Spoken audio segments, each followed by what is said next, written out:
Alrighty, folks. I wanted to make a quick little video about the Google My Business page and specifically optimizing the Google My Business page.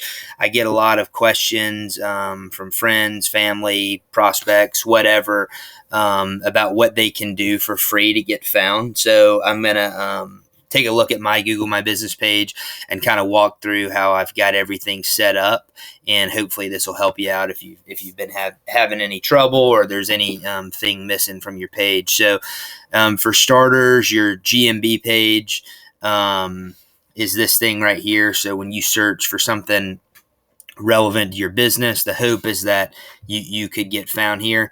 So I've got the Google My Business page pulled up. So this is mine right here. And basically what you need to do to set yourself up for success here on the GMB page is optimize it. That's a fancy way for saying fill in the blanks. So a couple things that you can do, though, that most businesses are not doing is to add a lot of pictures and add them frequently. So the reason why you want to do this, also too, the reason why you want to do Google Post right here is you are going to constantly feed Google with new content. This new content is important because it shows Google that you're active. They're not a person. They don't know if your business actually exists, if it's actually open. So if I'm looking for a pizza place in Charleston and I find a result in West Ashley and I click on the directions button, Google better be sure that business is open. First, that it exists, and second, that it's open. Or I'm going to be pretty pissed if I end up there. And so that's why when they see a business that's constantly adding photos, that is doing the Google post, that is receiving reviews and responding to those reviews, it doesn't mean that you're going to start having people banging down your door, asking to do business with you. But it's just kind of the baseline to maximize this Google My Business page. So this is what your Google My Business homepage looks like. So this is the actual, for you as the business owner, this is what you're going to see. So you can add a photo here. You can create a post here. I personally think it's so much easier to do all this on your phone. A cool thing about your phone as well is you're going to create a link and I can't do it at this point because I've already created it. It's not prompting me to, but it's this Charleston Digital right here. So you can copy this link and send it to someone. They can leave you a review. The cool thing about your phone is you can just do it from your phone, so you can text it to them. Also, too, on your phone, when you get a review, you're going to get a notification. And so when you're out and about, you can go respond to these reviews. Now, the reason why responding to the reviews is important, it's not so much for SEO search purposes. It's just because if you've got a business where, let's say you're a dentist or an attorney or a surgeon or whatever, and there's a lot of trust being put in your expertise, people are much more likely to read these reviews. And so for the people that are really meticulous on their searching and evaluating other businesses, it's really helpful for them to see that the business owner is taking the time to respond, because it just shows that extra level of care. Now, going back to the Google My Business page, so if you move through here and you fill all this stuff out, you're going to have it, quote, optimized. Now, one thing to note right here is the category. So one thing I see a lot of business owners do is they just pick one category. You can pick multiple categories, and you should pick multiple categories. Make sure that the category that describes your business best is what's listed as the primary, but then you can pick multiple other categories. So let's say here, where do I go? Home. Oops. Maybe it's services.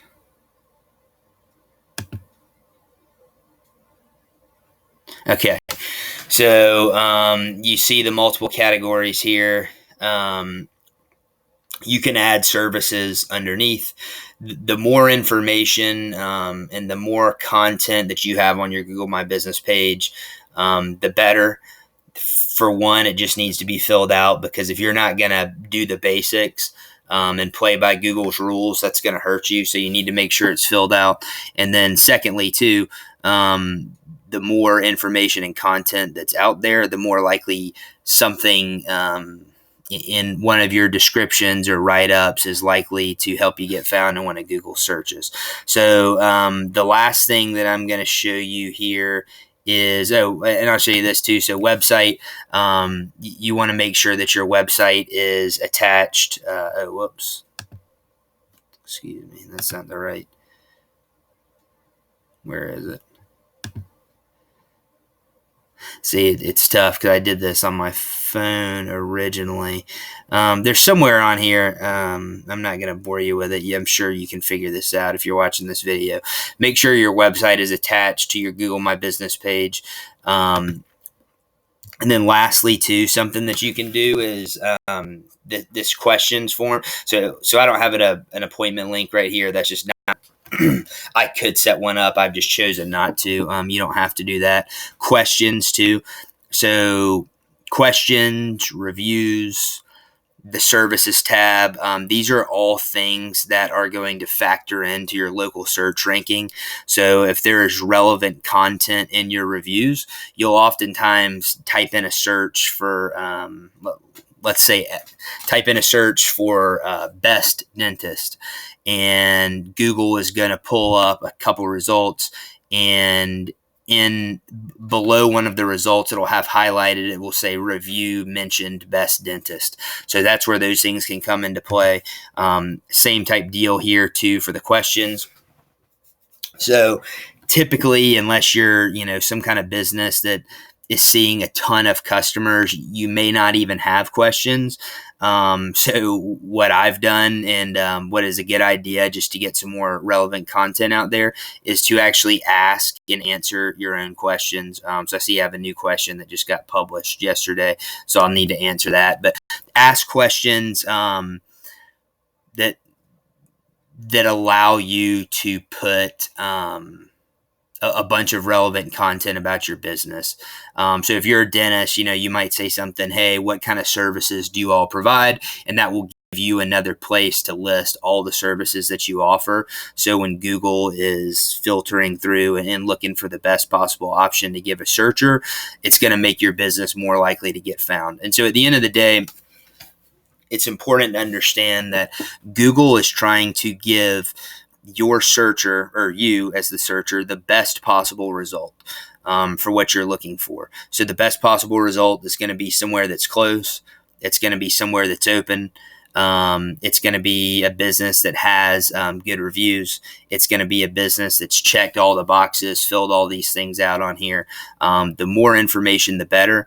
So the more reviews you can get, the more photos that you can get, the more Google posts that you can do. And I think your Google My Business app, that's another nice thing. It will prompt you, but I think you're supposed to do one of those posts every 2 weeks. The more active you can be on this page, and it's a long game, you'll find out really quickly if you think doing a couple of these things are going to work magic. That's just not how it works. But if you do this, if you stick with the process, over time, it is going to make a difference for your business, and it's free. So do it.